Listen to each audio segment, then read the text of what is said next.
नित्यानंदाय नित्याय शुद्धाय दिगंबराय तस्मै नकाराय नमः शिवाय मनोजवं मारुततुल्य वेगं जितेन्द्रियं बुद्धिमतां वरिष्ठं वातात्मजं वानरयुक्तमुख्यं श्रीरामदूतं शरणं प्रपद्ये।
सकलार्थमती प्रकाशो मने निवृत्तीदासो अवधानी जो जिरे बरवे माझ्या केले मने बरवे माझ्या केले मने पंथे येणे निघाले अभयाचे जावे ठाया देवराया प्रतापे।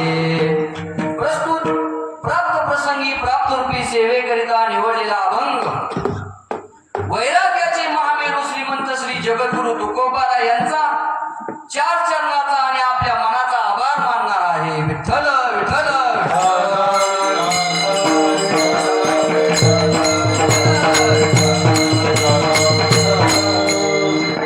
श्री विठ्ठल। अभंगाला सुरुवात करण्यापूर्वी परिहार तर आपण देणारच आहे। जेवढे जेवढे त्या कट्ट्यावरती बसलेले आहेत ना त्या सर्वांना हात जोडून विनंती आहे। लहान मुलं मोठी माणसं सर्वांनी मंडपामध्ये येऊन बसायचे। महाराज कसं वातावरण आहे, एवढं वातावरण तयार करण्यासाठी किती अर्थात आपण त्याला लावलेला आहे। मला हे म्हणायचं ज्यांचा खरंच गुडघा दुखतोय त्यांनी बसलं पाराव तरी चालत, पण ज्यांचा दुखतच नाही मग मला पुढे बोलायला लावू नका। ज्यांचा दुखत नसेल त्यांनी पशी येऊन इथं बसा। कसं असतंय तुम्ही आम्ही खेळी मेळी कीर्तनाचा आनंद मंडपात बसून अगदी कीर्तन करायच्या समोर बसून घेता येतो। म्हणजे सकाळी जर तुमच्या मालकीने तुम्हाला चहा दिला कुठं घरी, पण तुम्ही कुठं गेलेले आहेत स्नान करतात कुठं अरे नाणीमध्ये बाथरूम मध्ये, आणि चहा कुठं दिलाय किचन मध्ये, मग तुम्ही पिऊ शकाल का चहा?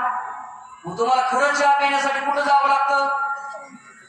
किचन मध्ये जावं लागतं ना। तसं महाराज खरंच तुमच्या मनावर काय तुम्हाला वाटत असेल तर मग या, आणि नसलं यायचं तर मग नका येऊ। आता त्याला काय अर्थ नाही तेव्हा म्हणजे संयोजकाची विनंती आहे म्हणून मी सांगितलं, पण जरा माझ्या सोप्या भाषेत सांगितलं। विठ्ठल विठ्ठल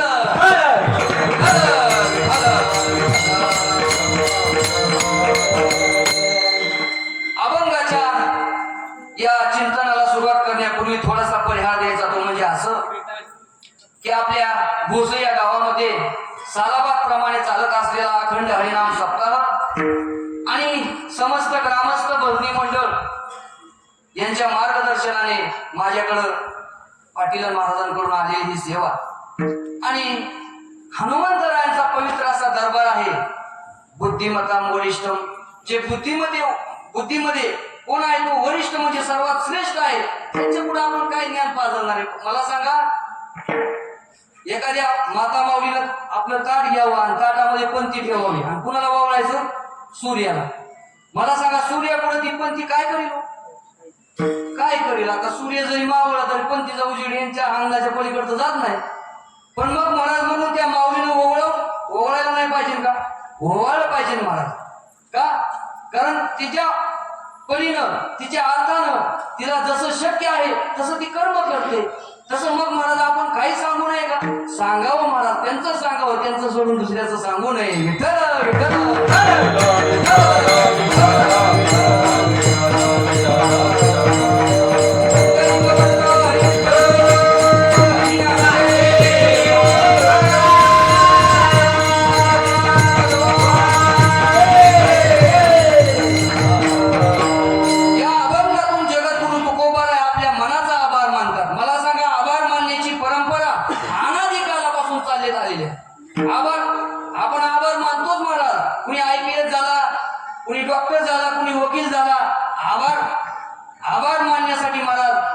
सत्कार समारंभ गावागावामध्ये ठेवला जातो.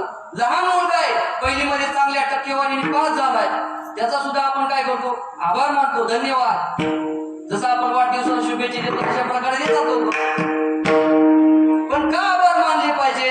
आभार मानण्याचं कारण काय आहे? अहो, जगद्गुरु तुकोबर आहे तर कुणाचे आभार मानत नाही ना, आज आपल्याच मनाचे मानू लागले. मला सांगा, गात्यामध्ये तुकाराम महाराज किती मोठे मोठे होऊन गेले, पण नाही महाराज कुणाला जवळ घेतलं नाही. पण तुकाराम महाराज आज आपल्याच मनाचे आभार मानतात, याची विशेष आहे ना. का मानतात? महाराज आभार मानण्याची परंपरा अनादी आहे. त्याला पुरावा, महाराज आभार मानण्यासाठी हनुमंतरायांनी जेव्हा भगवान प्रभू रामचंद्राला विजय मिळवून दिला, बरोबर का, आणि विजय होऊन सर्वजण आले आणि सर्वांनी म्हणायला लागले की प्रभू रामचंद्राने काय केलं, आज रावणाला मारलं, हा विजय कुणाचा आहे? प्रभू रामचंद्राचा आहे. पण महाराज मोठी माणसं मोठीच असतात. का असतात? प्रभू रामचंद्राने सांगितलं हा विजय माझा नाही, हा विजय या वानरांचा आहे. आणि वानरामध्ये सुद्धा महत्वाचा वाटा म्हणलं तर हनुमंतरायांचा आहे. आणि जर मला सांगा, रामायण वाचणारे हनुमंतराय जर रामायणामधून काढले तर काय वाटायचं? महाराज ज्यांची पत्नी सापडत नव्हती, म्हणजे मेसेज करून सापडत नव्हती असं बी नाही, लोकेशन पाठवून बी सापडत नव्हती ना, तर तेव्हा काय असं नव्हतं. पण मग महाराज केली सीता शुद्धी आणि मूळ रामायण आधी ज्यांची पत्नी या हनुमंतरायाने हुडकून दिली. येड झालं होतं, येड कोण? हा, भगवान प्रभू रामचंद्र. हाय सीते म्हणायचे, उभं झाडाला कवटाळायचे, झाडापासून जायचे दगडाला कवटाळायचे, माझी सीता माझी सीता माझी सीता असं म्हणत महाराज काय करायचे, कवटाळायचे. का? त्यांना वाटतं देतच नव्हते कोणी, आता तर ज्यांचे राहिले त्यांना देतच नाही, फक्त अजून ते कवटाळत नाहीत. पण मग ज्यांचे राहिलेत ना, तुम्ही कुठं कवटाळा, तुम्हाला देणारच नाही का. एक तर तुम्ही इकडे येत नाही, इकडं जे आलेत ना त्यांचं महाराज बरं आहे. लोक म्हणते जरा आध्यात्मिक आहे, कमीत कमी पुढीत टाकून तरी खायचं नाही, लक्ष देतं ना जरा, मला प्रतिसाद द्यायचा. इकडं आलेला कमीत कमी पुढीत टाकायचं माहिती ना. हा, नाहीतर ते काळ तोंड तरी करायचं नाही. काळ तोंड करणं माहिती ना, तिकडच्या भागात असते बघा, आमच्या संभाजीनगर काळ तोंड करतात माहिती. मग तसं तर करायचं नाही, पुढीत तरी टाकून खायचं नाही. का खायचं नाही? कारण महाराज हा अध्यात्मामध्ये आहे आणि अध्यात्मामध्ये महाराज यांना नश्वर मानलेला आहे. मग व्यसन तर बाकी करणारच नाही, म्हणून द्या. आणि जे नाही जावं तसंच राहा तिकडे. आणि यांना महाराज स्वतःची पत्नी सापडत नव्हती, ती पत्नी हनुमंतरायांनी महाराज केली सीता शुद्धी, सीतेचा शोध केला. आणि मग महाराज सीतेला शोधून कुठं आहे सीता हे सगळं प्रभू रामचंद्राला सांगितलं, सगळं सैन्य घेतलं. आणि मग महाराज रावणाचा वध करून प्रभू रामचंद्र माघारी आले. माघारी आल्यानंतर सीता आई साहेबाला वाटलं सगळ्यांना दिलं, पुन्हा कुणाला दिलं? लंका कुणाला दिली? आता रावणाची होती, विभीषणाला कसं काय दिली? महाराज आता रावण मेल्यानंतर त्याचा हक्क त्यांच्या मुलाचा असायला पाहिजे होता, नाही महाराज. पण लंका दिली विभीषणाला. एक निष्ठ राहिला, तुम्ही एक निष्ठ राहा. भावाने जरी तुमचा वाटा काढून घेतला तरी देव काढत नाही बरं. लक्षात येते का मला काय म्हणायचंय? माझ्याकडे पहा, भावाने जरी तुमचा वाटा काढला देव काढणार नाही. का काढत नाही? देव त्याला महाराज भावाने 1 एकर काढलेला असला तर देव त्याला 10 एकर मिळून देतो. विठ्ठल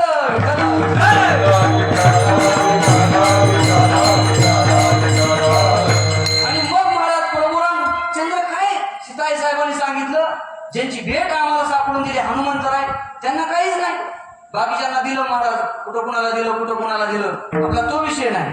पण हनुमंतरायाला काय द्यायचं म्हणून महाराज सीताई साहेबांच्या गळ्यामध्ये रत्नाचा हार होता. हा रत्नहार सोन्याचा अमोलिक असं रत्न होतं. आणि सीताई साहेबांनी काढलं आणि भगवान प्रभू रामचंद्र समोर होते, हनुमंतराय एका झाडावरती बसले होते. आणि महाराज ते मणी काढले आणि हनुमंतरायाच्या हातावर ठेवल्यानंतर महाराज आता हे माकडच, हनुमंतराय म्हणजे वानराचे, कपिकुळ म्हणजे वानराचं. हनुमंतरायने ते मणी घेतले आणि लागले फोडायला, जसे आपण सुपारी फोडतो बघा. ज्याला सुपारीचा नाद आहेत ना ते फुटू नाही फुटली तर मग फुटतात. दात पडले तरी लोक काय करतात, फुटून खातात. पण ते व्यसन सोडत. जसं महाराज हनुमंतरायने 8 तुकडे केले मण्याचे. बरं, तो मणी म्हणजे बेंटेक्सचा नव्हता, ते कोणाची तरी मुलं आहेत ना, ते जरा शांत बसवा, म्हणजे मला विक्षेप व्हायचा नाही. मला सांगा मणी कशाचे होते? आता महिला मुलं इकडे पहा, मणी कशाचा होता? बेंटेक्सचा. सोन्याचा. आणि कुणाला दिला होता? हनुमंतरायाला. हनुमंतरायांनी चावला आणि दिला माणूस फेकून. सीताई साहेबाला वाटलं काय हनुमंतराय, 1.5 लाख रुपये तोळा काय झाले. तिथं आमच्या आता आम्ही किती वर्षापासून म्हणतोय आम्हाला 1 तोळा करा, 1 तोळा करा. 40,000चा तोळा 1.5 लाखावर गेला. तरी आमच्या मालकानं तुमचं ऐकलं का? खरं त्यांची नावं माझ्याकडे लिहून द्या, कोणी कोणी ऐकलं नाही. ऐकलं का? तुम्ही सांगत होता नाही पहिलेच करून घ्या आपल्याला 1 तोळा, करून घ्या आपल्याला तोळा. केला का? नाही. आणि मला तो 40,000चा तोळा 1.5 लाखावर गेला. आता काय करता? आता साखर सुद्धा मागली सोन्यापेक्षा. आता साखर खायची पंचायत सोनं कुठून आणणार? आणि सीताई साहेबांना पाहिलं सोनं जाऊन फेकतंय हे काय म्हणावं. आणि मग महाराज विचारलं, अहो मी तुम्हाला एवढा मोठा अमोलिक असा रत्न दिलाय आणि तुम्ही चावता. हनुमंतरायांनी सांगितलं, अगं सीताई साहेब, त्याच्यामध्ये काय नाही? राम नाही. आणि ज्याच्यामध्ये राम नाही त्याच्याकडे आमचं काम नाही.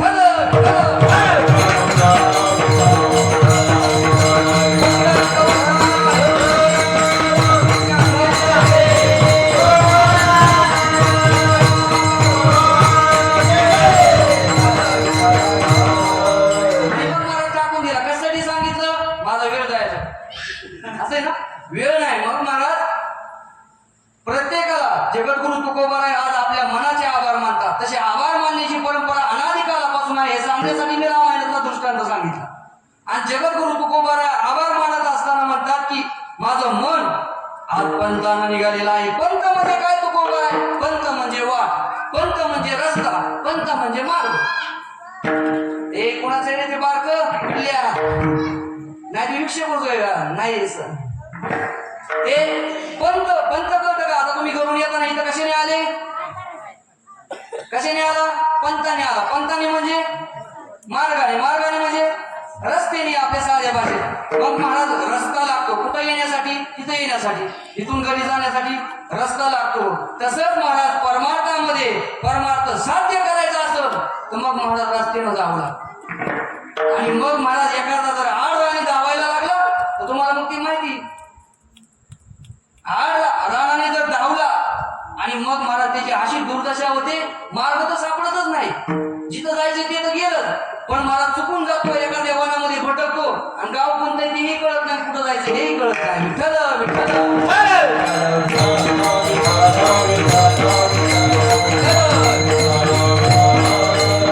आणि मग महाराज एकदा भटकला तर मग महाराज 84 लक्ष येऊन इथं भोगावे लागतात. म्हणून महाराज पंथ महत्वाचा आहे, मार्ग महत्वाचा आहे. आपण किती चालतोय हे महत्वाचं नाही. चालणं कमी असलं तरी चालत, पण मार्गानं चालणं पाहिजे. आमचे बाबा सांगत असतात राऊत बाबा म्हणतात चालणं म्हणजे नामस्मरण कमी असलं तरी चालन, पण मार्गाने पाहिजे ना. नाहीतर आम्ही मार्गाने मार्ग जातो आडरानामध्ये आणि चालतो म्हटलं आम्ही दररोज रात्रभर नामस्मरण करतो, रात्रभर पारायण करतो आणि पारायणाची देवाची गाठच नाही. हाणतोय चहा, हाणतोय बिस्किट, सगळं आठव्या दिवशी बिस्किटच खात चाललाय. मग महाराज त्या पुण्य, आता महाराज जो बिस्किट आपल्याला देतोय तो आपलं पुण्य घेतल्याशिवाय राहतोय का? आणि हा शेळी सारखा रातभर करतोय आणि रातभर काय करतोय? पुण्य गेलं ना त्या माणसाला आणि बिस्किट खाली लावलं आपल्या हातात, काय करायचं? मग असं म्हणतात घर धोबी का कुठता ना घर का. अशी अवस्था होऊ नये. परमार्थ करून सुद्धा आज 60-80 वर्ष झालं लोक परमार्थामध्ये, पण कसला देवाचा चमत्कार नाही, कसला देवाचा साक्षात्कार नाही. कधी देव आलाय तुमच्या स्वप्नामध्ये? का नाही आला? एकतर महाराज आपला मार्ग चुकला असेल आणि दुसरं एकतर मार्ग चुकलो किंवा महाराज ज्या पंथाने चाललो तो पंथच नसल. मग नुसतं लोकांना जाऊन काय करायचं? माझ्या गळ्यात माळ आहेत, माझ्या गळ्यात आता माळ करून घालून काय करायचं? आता कुठी काय आपल्यापेक्षा जास्त माळ करते कुटीला. महाराज गळ्यात तरी 2-3 असतात, कुटीला 10 माळ असतात. वारकऱ्याच्या घरात जाऊन पाहतो कुटीचा कधी उद्धार होतो का? घर पडलं की कुटी महाराज आपोआप पडून जाते. मग कुठे कुठे गेली का वैकुंठाला? अशा बऱ्याच कुठे वैकुंठाला जात नाही, तिथंच राहतात.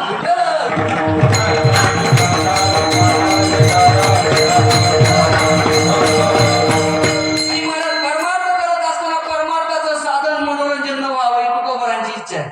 आम्हाला काय, आमचा धंदा आहे, मग हसवणार किती आहेत. तुमचं मनोरंजन 2 तास करायचं आणि जायचं निघून, अशी कितीतरी मनोरंजन होतील. पण मग महाराज आता तमाशा मनोरंजनाचं साधन आहे. प्रत्येकाच्या घरी टीव्ही मनोरंजनाचं साधन आहे. प्रत्येक लहान मुलाकडे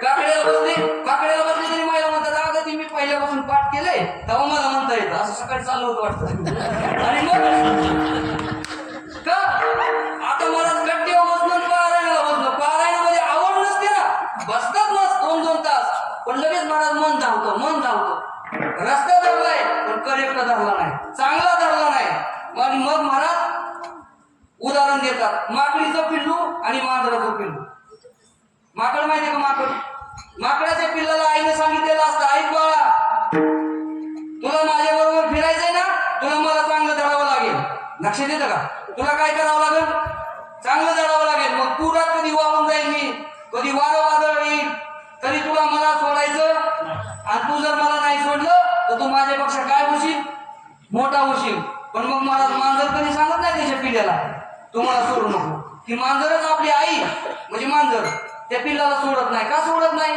त्याला माहिती ह्याला तर काय करता येत नाही तसं आपण भक्त व्हायचं कणासारखं त्या मांजरीच्या पिल्लासारखं सगळी जबाबदारी देवावर टाकायची मग आपली सगळं तुका म्हणे भार घातली या वरी आणि होईल काय वारी नारायण नसल तर मग महाराज आपल्या बळाने काय करायचंय देवाला आकळायचंय कसं आकळायचं जसं गोदड महाराजांनी देव आकळला गोदड महाराज गेले का पंढरपूरला नाही महाराज गेले पंढरपूरचा पांडुरंग परमात्मा त्यांना गोदड महाराजांकडे यावं लागलं का कारण महाराज त्यांचं कसं होतं मांजरीच्या पिलासारखं होतं सगळा भार देवावर घातला होता आता आत्माराम बाबा आहेत मांजरीला काय केलं त्यांनी काय नाही केलं कधी परमात्म्याकडे जायचं नाही तो परमात्मा आपल्याकडे आकळल तो परमात्मा एक दिवशी आपल्या दारात येणार ना ही त्यांना महाराज निष्ठा ही त्यांची इच्छा आहे मग महाराज एकतर असंच भक्त व्हा किंवा असं व्हा नाहीतर मग तिकडच फिरलेलं चांगलंय मग बरोबर आहे ना कारण आयुष्य बी जातं भक्ती करण्यामध्ये आणि भक्ती करून महाराज पदरात काहीच राहत नाही एक तर पदरच फाटलेला असतो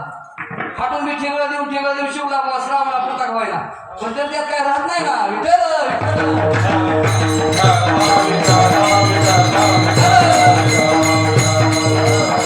मी तुम्हाला पंत सांगते पंत म्हणजे रस्ता लक्षात ठेवा रस्ता कधी चुकता कामा नाही एक तर तुम्ही परमार्थात उशिरा या म्हणजे काय काय म्हणतात आमच्या मुलाला आम्ही 5वीलाच काय घातली म्हणजे मुलगा रस्ता कधीपासून चालू लागला 5वी पासून 5वी म्हणजे 5वी शाळेत गेल्यापासून नाही म्हणजे त्याच्या जन्माच्या वेळेस 4-5 दिवस झालो की माळ घातलेली असते किंवा काय होऊ नये उद्या आपली ही परंपरा पुढे चालावी म्हणून आणि मग महाराज तिथून परमार्थ असतो आज 50-50 वर्ष झालं तरी काहीच अनुभव नसतो का त्याला काय माहिती असतं आईने घातली माळ घातली पप्पानी घातली माळ घालायची म्हणून घालायची अशी घालू नका मग आमचे बाबा सांगत असतात त्यात आपला अधिकारही नाही पण मग महाराज माळ चांगल्या पद्धतीची पाहिजे म्हणजे नामस्मरण करून आणणारी पाहिजे वैष्णवाच्या संगतीत नेणारी माळ असावी नाही तर मग महाराज माळा घालून आहेत ना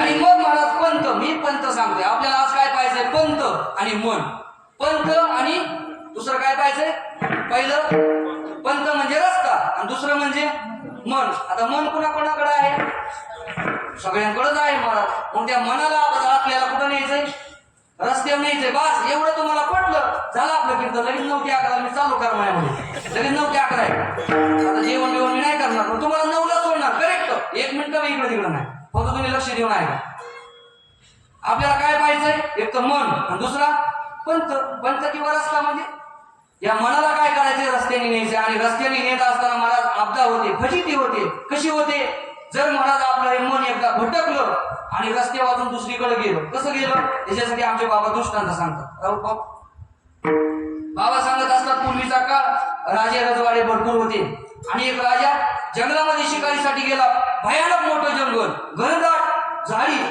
आणि त्या झाडीमध्ये गेल्यानंतर महाराज सैनिक राहिले एका साईडला आणि राजा गेला दुसऱ्या साईडला आणि मग महाराज हिंडल्यानंतर महाराज अशी परिस्थिती झाली त्याच्या मनाला वाटायला लागलं आज पूर्व इकडंच आहे तशी आपली पूर्व कुठं आहे इकडं आहे पण महाराज कधी कधी मन फिरलं ना मनाला वाटलं ना तो म्हणतो राव पूर्व इकडंच आहे आणि इकडं म्हणून जो तिकडे गेला पलीकडे महाराज पुण्यापर्यंत असा गेला अशा जंगलामध्ये बनवला लांब गेला पुन्हा माघारी आला तिथंच यायचा आणि महाराज सकाळी निघालेला घरून राजा अशी धावळ पडली ना अंधार पडू लागला आणि त्याला मार्ग सापडत नव्हता पण महाराज एका शेतकऱ्याचं शेत त्या जंगलाच्या कडेला होतं आणि त्यांनी एक झोपडी बांधलेली होती. संध्याकाळी महाराज काही गायी वगैरे असतील तिथं एक दोन, त्या गायींना चारा पाणी करायचा, तिथं झोपायचा आणि सकाळी घरी जात होता. पण दिवस मावळ्याच्या वेळेस मध्ये त्यानं दिवा लावला आणि राजाला दिसलं, अरे इथं दिवा आपल्याला कुणीतरी आता सोबती आहे ना, नाहीतर महाराज जंगलामध्ये आपल्याला काय लांडगे म्हणा, वाघ म्हणा किंवा बिबट्या खाऊन टाकील असं त्याच्या मनामध्ये होतं. आणि महाराज बेत बेत राजा जरी असला पण ज्ञानोबा म्हणतात तो पराधीन झाला, दुसऱ्याच्या अधीन झाला ना तो मग राजा नसतो, बाजा बाजा बाजा असतो. असा असणारा राजा चुकला महाराज, काहीच कळत नव्हतं काय करावं, डोळंही थकलं. आणि मग त्या झोपडीजवळ कोणतरी आहे असं वाटलं, त्या झोपडीजवळ गेला. कोण? महाराज. राजा गेला राजा. आणि गेल्यानंतर महाराज त्या शेतकऱ्यांनी पाहिलं, अरे राजेसाहेब तर आपल्या गरीबाच्या झोपडीकडे कसं काय आले. आता राजा नव्हता त्याला ओळखत, पण महाराज त्या शेतकऱ्यांनी ओळखलं, सांगितलं राजेसाहेब या की. आणि मग महाराज त्याला पाणी दिलं पिण्यासाठी, ताण लावलेली होती. आणि मग महाराज पाणी वगैरे प्याला, सांगितलं मी आपल्या राज्याचा रस्ताच भटकलोय. अहो राजेसाहेब मी आहे ना. अहो मी तुमचा कोण आहे? राज्याचा माझा एक शेतकरी आहे आणि मी तुम्हाला वाट दाखवल्याशिवाय राहणार नाही, तुम्हाला आताच वाट दाखवतो. आणि मग महाराज अशी जावळ पडलेली होती, अंधार पडायला लागलेला होता.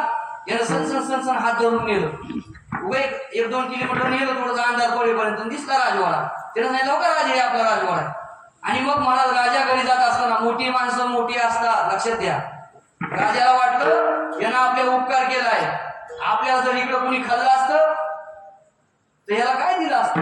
राजा राज्य गेलं असतं, सगळंच गेलं असतं. राजा परोपकारी होता, आपल्या अंगावर असलेला शेला काढला. कसला होता शेला?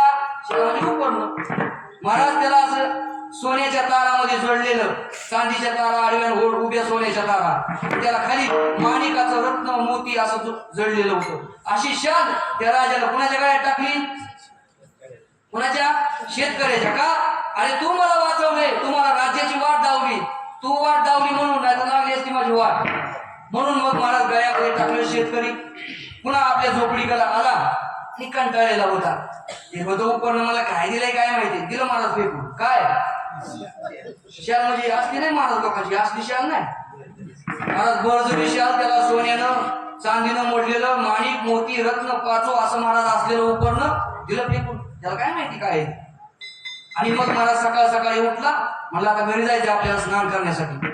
पण त्याच्या लक्षात आलं, मालकीने सांगितलं अहो येताना गावड्या घेऊन या. काय घेऊन या? कशात? तिने सांगितलं कशाला आणायचे त्याच्यात राहणार. मग आता तो म्हणला जी होतं ती मालकीन घेऊन गेली, आता काय राहिले आपल्याकडे. म्हणला ते राजाने दिलेलं आहे म्हणून. आणि ते शालीमध्ये काय बांधल्या? कशात? कसल्याच्या? महाराज ज्याला रत्न विणलेले आहेत अशा शालीमध्ये महाराज एक धागा काढला असता आणि ह्या वेळेस आताच्या भावामध्ये जर सोनाला कर गेला असता तर येताना ट्रक घेऊन, आता सरपंच नवीन ट्रक घेऊन बरं का, नारळ फोडायचा, नवीन ट्रक सरपणाची भरलेली घेऊन आला असता, आला का. आणि महाराज त्यानं त्याच्यामध्ये काय बांधल्या, ते जाऊ दे आता ते सोडून. पण आपण काय करतो महाराज, ते तर रत्न माणिक जाऊ द्या, मला सांगा मी 100 वर्ष जगल असा कोण आहे? हातवर करून सांगा. आहे ना, प्रत्येकाकडे संपत्ती आहे, सत्ता आहे, सत्तेच्या जोरावर सांगा ना, कोण म्हणतो माझ्याकडे सत्ता आहे मी 100 वर्ष जगल? सांगू शकत नाही महाराज. कोण दिवस येईल काहीसा नाही लिहाचा बरोबर नाही. मग आपणही काय केले महाराज, हा मनुष्य देह मेरू तुल्य पृथ्वी दिदल्या सुवर्ण नाही कशाला मानव पर्वता एवढं जरी सोनं दिलं आणि सांगितलं एखाद्याला हो डॉक्टर साहेब माझं 1 तास आयुष्य वाढव, जर सही करायची राहिली नाही महाराज वाहू शकत. देऊ शकतो का तो आयुष्य? नाही देऊ शकत. का? कारण महाराज ते सोन्याने खरेदीच करता येत नसतं. आणि मग महाराज असा नरदेह सोन्यापेक्षा महाराज महाग असलेला, जे सोन्याने सुद्धा महाराज त्याची किंमत करता येत नाही असा असलेला आपल्याला मिळालाय. आणि आपण महाराज मिळून आपण काय करतोय याचा प्रत्येकाला विचार करावा. म्हणून जगद्गुरु तुकोबाराय म्हणतात तुम्ही मार्गाने चला, पंथानं चला. म्हणून मी काय केलं, जगद्गुरु तुकोबाराय म्हणतात माझ्या मनानं चांगलं केलं, त्या अभंगाच्या बरे माझ्या गेले मना, बरे माझ्या गेले मना, बरे माझ्या गेले मना, बरे माझ्या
म्हणजे खरं मेला का हो?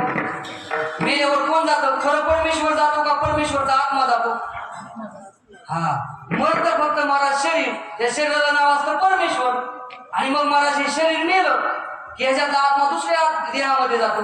मग या शरीराने जर तुम्ही नामस्मरण केलं तर महाराज दुसऱ्या योनीमध्ये जात नाही, तुम्ही भगवंताच्या धामाला जाता. तर धाम परम मम, माझं श्रेष्ठ असणारा त्या धामाला तो प्राप्त होतो. कोण? हा, जो माझा अंश आहे आणि जो माझं चिंतन करतो तो माझ्या धामाला, माझ्या वैकुंठाला प्राप्त होतो. आणि जो आपला सत्य पुढे येतो पण ते हातून मंगळी जातो, म्हणजे त्याचं काय नाही, काही नाही. आणि मग महाराज जातो तर महाराज परमेश्वर गेला का त्यांच्या आतमध्ये असलेला आत्मा गेला, आत्मा जातो. जनी म्हणे आत्मा एक आणि सर्व घटी तो व्यापक, असं कोणी सांगणार नाही. माझी बायको काय म्हणली, माझा आत्मा काय म्हणली, असलंच महाराज. असलं ऐकण्यापेक्षा असलं ऐका. आणि सारखं दर कीर्तनात असं मनाला तुम्ही बिंबवलं की मरायच्या वेळेस ते म्हणतो आपण कुठं मरणार आहे, याचा मरण येऊ दे देवा, मग मरणार देव मरणार आहे. आणि अशी अवस्था झाली की मग महाराज देव शोधण्याची गरज नाही. तुझं माझं नाही वेदन केला सहज विनोद. तुकाराम महाराज म्हणतात देवा तुझ्यातून माझ्यात काहीच भेद नाही. तेव्हा महाराज जगत तुकोबारा म्हणतात हे कधी कळतं तर संतांच्या संगतीत मन नेल्यानंतर. म्हणून बर्वे माझ्या केले म्हणे आणि पंथ येणे निघाले. कुठल्या पंथाने गेलं, मार्गाने गेलं, प्रमाण म्हणू नका, फक्त शेवटचं म्हणायचं. बर्वे माझ्या केले म्हणे पंथ येणे निघाले. पंथाने म्हणजे मार्ग गेला. आता मार्ग अनेक येतो, पण मग महाराज संसारामध्ये किती जरी मार्ग असले, पैसे कमवण्याचा मार्ग आजपर्यंत महाराज राव नाही का श्रीमंत कोण आहे का? नाही. मग आपल्या संपत्तीला किंमत नाही बरं. बर, सत्तेच्या बाबतीत सत्तेमध्ये श्रीमंत कोण आहे? जेवढे महाराज मोठे मोठे सत्ताधीश येतो, मग सत्तेवर येताना महाराज त्यांना मरावं लागलं नाही. तुकाराम महाराज म्हणतात पुढं काय जातं आपलं संचित जातं, म्हणून संचित चांगलं करा. कसं करायचं तर महाराज या मनाला वाईट मार्गाने जाऊन द्यायचं नाही. बर्वे माझ्या केली म्हणजे मग कोणत्या मार्गाने जाऊन द्यायचं तर चांगल्या. पण ते येणे निघाले. हा मार्ग कुठं जातो? अभंगाच्या दुसऱ्या चरणामध्ये अभयाच्या जावे हाय. अभय म्हणजे तिथं भीती नाही. आता सर्वांच्या अंतकरणामध्ये भीती काय? महाराज एक जणांनी सांगितलं महाराज काय हो बरवासा राहिला नाही, मला कुठतरी गळाव जागा बघा का. अहो म्हणला दोन मला मुलं येतं, भरपूर बड, इतकी संपत्ती कमवली. महाराज संपत्ती आमच्या इतकी गावात कुणालाच नाही. आणि मग काय झालं, चोर वगैरे येते म्हणून मी बंदुकीचं लायसन काढून बंदूक आणली आणि दोन पोरांची भांडणं लागले. ते म्हणते मी तुला गोळीनेच उडली का, तूच आमच्यासाठी कमवली, आमची वाटून दे. मग महाराज जी बंदूक दुसऱ्याला मारायसाठी आणली तीच बंदूक आपल्याला मारत असेल तर संपत्तीचा उपयोग काय? म्हणून जगद्गुरु तुकोबाराय म्हणतात हा मार्ग कुठं जातो तर भीती रहित अभय, म्हणजे जिथं भीतीच नाही. हनुमंताला भीतीच नव्हते, लंकेमध्ये गेले आणि मला सीतेचा शोध केला, ते आणखी दावली सगळं झालं. आणि आई साहेब मला भूक लागली काय खाऊ? आई साहेबांनी सांगितलं फळं फळं. आणि मग मला फळं बी खाल्ली आणि झाडा बी मुराडली. मुराडल्यावर तो माळी आला आणि माळी आल्यानंतर माळ्याने सांगितलं हनुमंतरायाला बघितलं ए माकडा काय करतो, काय करतो माझी. त्याने सांगितलं हाय काय येत नाही. ए माकडा अरे काय करतो इथं? मला फळ खात होते. त्याला वाटलं बैरच आहे काय माकड. महाराज जे जवळ गेलो, जे महाराज फटका रावणाच्या जवळ जाऊन पडलं. रावणा सांगितलं काय झालं, काय झालं म्हणला. करंट लागलाय म्हणला, मोठा आहे बालब्रह्मचारी, त्याला तुला जर वाचायचं असेल तर आता तर आम्हाला शरण जा. माळ्याने तेव्हा सांगितलं राखून म्हणतात हा ज्याची एवढी शक्ती, ज्याचा कोण आहे दास आहे, ज्याचा दासाने फटका हाणल्या एवढा लांब जातोय आणि मालकाने हाणल्या तुला ऐकत नाही. रावणा तू आता शरण, तुला काय खाऊ वाटतं ते खाऊन घे, तुझं काय खरं. आणि मग मला सेना पाठवली, सगळं अर्ध विध्वंस केला. आणि मग आता हनुमंतरायाला वाटलं आतमध्ये कशी परिस्थिती आहे पाहायचंय, म्हणून बांधून घेतो. आता हनुमंतराला कोण बंधन करणार आहे. आणि मला बांधल्याचं नाटक केलं, साखळ्या विकल्या गेला आतमध्ये. गेल्यानंतर सांगितलं हे हे हे माकडाचं पिलू आणि हे यानं आपली बाजू पोटली. म्हणलं हो, अरे माकडाचं पिलू हे हा म्हणलं दादा याला शिक्षा का देऊ नये. मला सगळा राज दरबार भरलाय. आणि मग मला हनुमंतरायाचं वाक्य आहे का, हनुमंतराय सांगतात रावणा म्हणजे तुझ्या दरबारामध्ये चोराला शिक्षा असते. रावणा सांगले निर्बोल निर्बोल निर्बोल काय, अरे तो माझ्या मालकाची पत्नी चोरून आणली, तुला का शिक्षा देऊ नये. रावणाचं वाक्य महाराज. रावण हादरलं ना, आणि एवढं एवढं पिलून लई बोलायला लागले. त्यानं सांगितलं तुला काय शिक्षा देऊ नये, तुला साखर तरी बांधायला पाहिजे, पण तुझी मूर्ख ही सगळी अख्खी ही सेना लंका असल्यामुळे तुला कोण बांधणार आहे. आणि महाराज असं हनुमंत राहायचं एवढ्या म्हणजे तिथं जाऊन गावात कुणी म्हणत असतं ये दुसऱ्याच्या गावात जाऊन बोलावं लागतं तेव्हा म्हणतात हा गल्लीतलं कुत्र कुठे मुडकत असतं दुसऱ्याच्या गल्लीत गेल्यावर उगाच शिकून खाली घालून आता तुम्हाला वाटत असून हे लईच बोलायला लागलं महाराज दंबारा आता दंबारा गावाचं नाही म्हणायला लागलं शिपाशे गावाचं पाणी पिलं असून बरं का महाराज आणि आता तुमच्या गावाला पाणी पाणी पाजणं म्हणजे कीर्तन करायचं लगेच 9 ते 11 तुम्ही म्हणता एवढं कसं लागलंय काय झालंय तरी महाराज लय गतिरोधक आहेत बरं का गतिरोधक लयच मला आडवे बरं का तुम्हाला माहिती आहे पाटील माहिती आहे एवढे गतिरोधक असताना सुद्धा गाडी एवढी थांबत नाही गतिरोधकच नसते तर आज गाडी कुठं गेली असते हो समजतंय का पण महाराज गतिरोधक असताना म्हणून महाराज चांगले आडवडला काय हा गतिरोधक असायला पाहिजे आणि चांगल्या माणसाला बोला विरोधक असायला पाहिजे अरे महाराज हे लोक आपले काय घेत नाहीत कधी पैसे मागत नाही साबण आणण्यासाठी धुणं धुण्यासाठी कधी पाणी मागत नाही पाऊस पडत नाही तरी मागत नाही आणि आपण इथं नसताना कशी महाराज धुणं धुतात त्यांची त्यालाच माहिती म्हणून एवढे स्वच्छ कपडे घालतो बरं का आपण काही लोक धुणं धुतात वा आता आमची अशी परिस्थिती झाली काय धुवायचंय ना जेवढं बरोबर आहे ना हा किती बी धुवा तुम्ही जेवढं धुताल तेवढं आम्ही स्वच्छ होऊ हा तुम्ही अजून धुला ना 2-4 वर्षांनी बघा इकडून ही शर्टच नाही नुसती जाळीच राहील त्याला का तुम्ही जेवढं धुताल तेवढं चांगलंय म्हणून महाराज कष्ट केलं पाहिजे कष्टाला किंमत आहे आज हा मुलगा सुरेश महाराज सोड यांच्या संस्थेमध्ये आणि त्यांचे गुरु म्हणजे आमच्या गुरूंचे शिष्य लक्षात येतं का म्हणजे आमच्या बाबांकडे शिकले त्यांचे गुरु असे असणारे अगदी उत्कृष्ट मोकळ्या मनाचे आता कालचं कीर्तन बघा असं पाण्यासारखं शांत झालं असं खळ कसं पाणी वाहतं शांत आवाज असं का झालं कारण संस्कार असतात संस्कारानं माणसं घडतात आणि महाराज अविचारानं चांगली बिघडतात हो विठ्ठल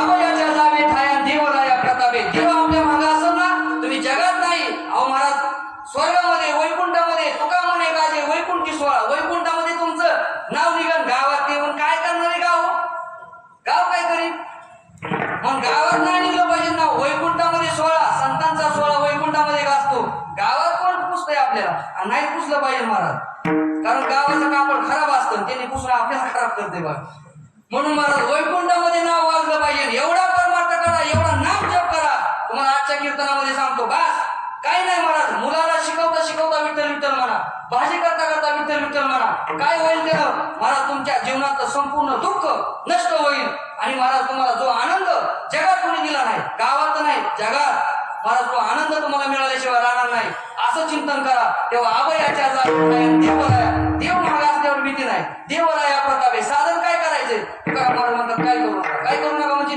साधनाचा न लगे पांग म्हणजे पंगीच व्हावं लागत नाही साधनासाठी साधन काय करायचंय अवघे सांग कीर्तन करायचंय कीर्तन कोणतं सर्वांची प्रमाण पाठ आहे नाम संकीर्तन साधन पैसो पेन जळतील पापे हा नाम घ्यायचं नामाने काय होतं पाप जातात पाप झाल्या पुण्य राहतं पुण्याने मनुष्य कुठे जातो नरकात हा मग असं होतं का तुम्ही म्हणता एवढी लय पडायला लागली आता टाइम झालाय तिकडं पण वाट बघत असतील ना पुष्कळ पडतात हा ते म्हणते सुरू केलं मग इकडं नेमकं म्हणजे चांगलं राम लावल्यावर मग काय बसला काय तिथं पोगळं जास्त फळ लावायचं ना माझा घरी गेला का मग करायचं पण ट्रॅक्टर अरे 20 मिनिटं जास्त तो म्हणतो 40 मिनिटं चाललं होतं नाही ना अहो ते जरा गोळ्या वेळ्या होत्या ना त्यामुळे 20 मिनिटं जास्त चालला तो म्हणतो जाऊ ते तसं नाही करायचं आपल्याला योग्य वेळेत तुम्हाला दुका लागले ना एक कावडावर तेव्हा अभयाच्या जागे ठाया देवराया प्रतापे साधन काय करायचे देवाच्या प्राप्तीचं सोडून तुम्ही साधन दुसरं करू नका फक्त नाम घ्या हरिपाठ करा काकडा करा अजून काय करा अन्नदान करा काय करायचं ते करा फक्त कुणाला आडवं जाऊ नका बस एवढं केलं ना काही काय करायची गरज नाही म्हणून काय करा एकदा भजन करा विठोबा रखुमाई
म्हणजे मला तिन्ही लोकांमध्ये काय आहे त्याची सत्ता आहे. मग असं म्हणतात की मोठ्याचं पुत्र त्याला कोणी हाड म्हणत, त्याने घरात आपल्यापासून भाकरी खाल्ल्या, लोक म्हणजे चांगले मोठ्याच आणि गरीबाचा असल्यावर तुम्ही हानते तो. म्हणून मोठ्याची सत्ता आहे. कोणाची? सगळ्या जगाचा मालक. तुका म्हणे सत्ता थोरी, मग तुमच्यात घोटाळा कोण करणार आहे? त्याला सगळ्या जगाचा घोटाळा माहिती आहे. जो अख्ख्या जगाचा घोटाळा करतो त्याला कोण घोटाळा करणार आहे? म्हणून तुका म्हणे सत्ता थोरी. याच्यावर विश्लेषण वेळ आल्यानंतर करू देवांचं. तेव्हा झालेली सेवा तुम्हा सर्व छोटे सचिन बाबांच्या चरणी, समस्त ग्रामस्थ भजनी मंडळांच्या चरणी, अगदी उत्कृष्ट भजनी मंडळ आहे बरं का.